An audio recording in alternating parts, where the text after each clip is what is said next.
নমস্কার, এখন আমরা জানব হিন্দুস্তানি ও কর্ণাটকী স্বরের তুলনা, অর্থাৎ হিন্দুস্তানি স্বরকে কর্ণাটকী স্বরে কি বলা হয়।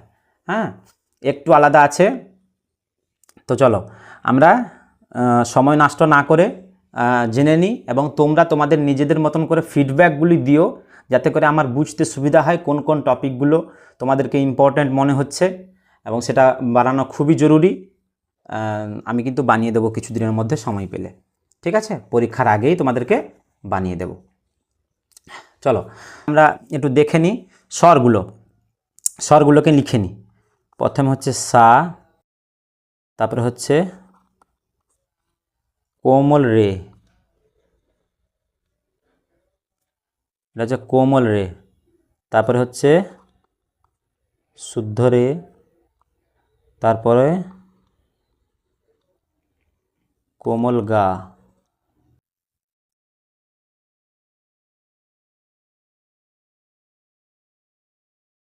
কোমল গা, তারপরে হচ্ছে আমাদের মা।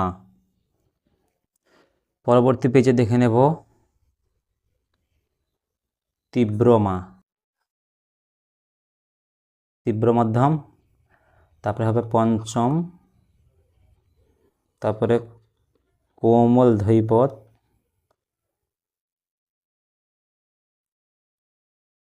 এরপর হবে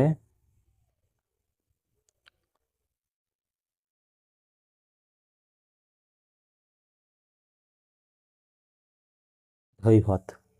ঠিক আছে, পরের পেজে দেখে নেব কোমল নিষাদ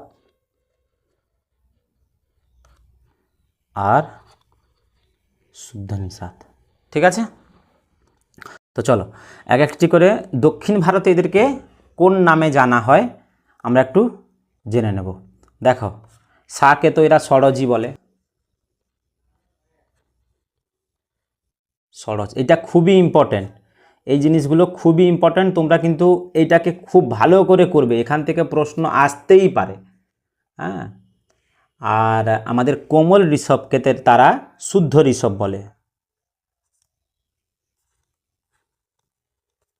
শুদ্ধ ঋষভ। আমাদের কোমল ঋষভ, তাদের শুদ্ধ ঋষভ। ঠিক আছে, আর আমাদের শুদ্ধ ঋষভ, তাদের হচ্ছে শুদ্ধ গান্ধার, শুদ্ধ গান্ধার বা চতুশ্রুতিক ঋষভ, চতুশ্রুতিক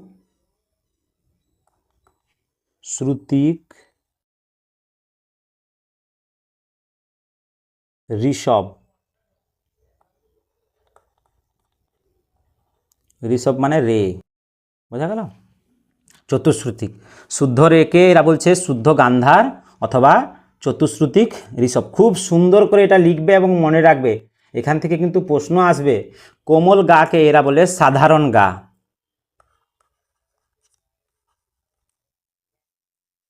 সাধারণ গান্ধার, সাধারণ গান্ধার বলে, যেটাকে ষড়শ্রুতিক ঋষভ বলা হয়, ষড়শ্রুতিক ঋষভ, ষড়শ্রুতিক ঋষভ,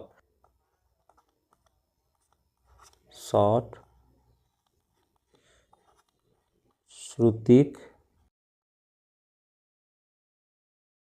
ঋষভ। মানে ঋষভ কটা আছে দেখেছো তো? হ্যাঁ, শুদ্ধ ঋষভ, চতুশ্রুতিক ঋষভ আর ষড়শ্রুতিক ঋষভ। হ্যাঁ, তিনটে ঋষভ হয়ে যাচ্ছে কোমল গান্ধারকে। এবারে মধ্যমকে এরা কি বলে? আমাদের মধ্যমকে আছে একটা,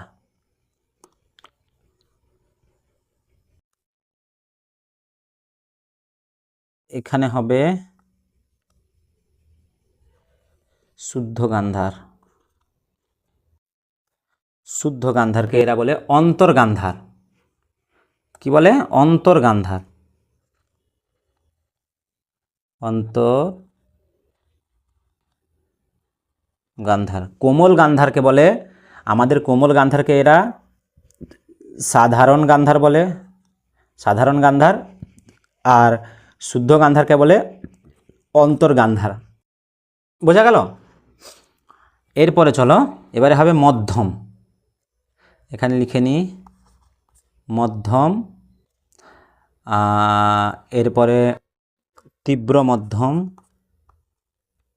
তীব্র মধ্যম, তারপরে হবে পঞ্চম, তারপরে হবে কোমল ধৈবত। দেখো আমাদের শুদ্ধ মধ্যমকে এরা কিন্তু শুদ্ধ মধ্যমই বলে, শুদ্ধ মধ্যম, শুদ্ধ মধ্যম বলে, ঠিক আছে। কিন্তু তীব্র মধ্যমকে এরা প্রতিমা বলে, তীব্র মধ্যমকে বলে প্রতি মধ্যম, প্রতি মধ্যম। এইটা খুব ইম্পর্ট্যান্ট, এই প্রশ্নটা জিজ্ঞাসা করে বিভিন্ন পরীক্ষায়, এই প্রশ্নটা জিজ্ঞাসা করে যে কর্ণাটকী হিন্দুস্তানি স্বরের তীব্র মধ্যমকে কর্ণাটকী স্বরে কোন স্বরের নামে জানা যায়, এটা খুব ভালো করে বলবে, ইয়ে করবে। আর পঞ্চমকে এরা পঞ্চমী বলে, পঞ্চমকে পঞ্চমী বলে। শুদ্ধ ধৈবতকে এরা কোমল ধৈবত বলে।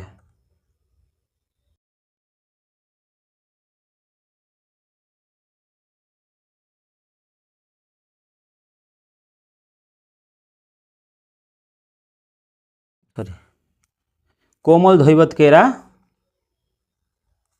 শুদ্ধ ধৈবত বলে, শুদ্ধ ধৈবত বলা হয়। মানে আমাদের যেটা কোমল ধৈবত তারা সেটাকে বলে শুদ্ধ ধৈবত হয়ে গেল। এরপরে আমরা লিখব কোমল ধা, শুদ্ধ ধা, আর কোমল নি, কোমল নি, আর জানবো শুদ্ধ নি। শুদ্ধ আমাদের শুদ্ধ নিকে কি বলে, চলো দেখো।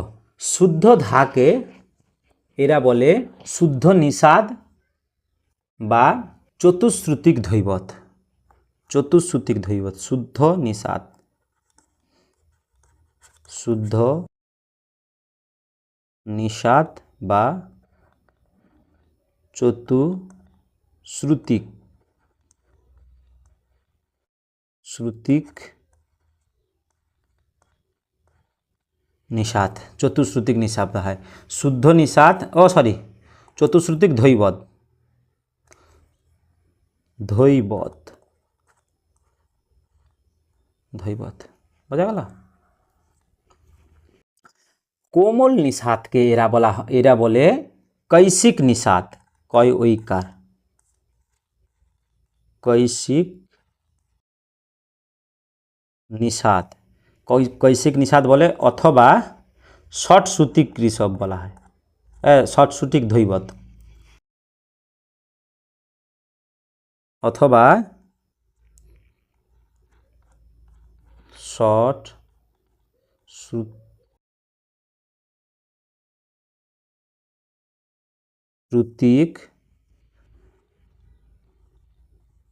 ধৈবত। ঋষভ আর ধৈবত এই দুটো কিন্তু তিনটে নাম আছে, বোঝা গেল। আর আমাদের যেটি শুদ্ধ নি আছে একে বলে কাকলি নিষাদ, কাকলি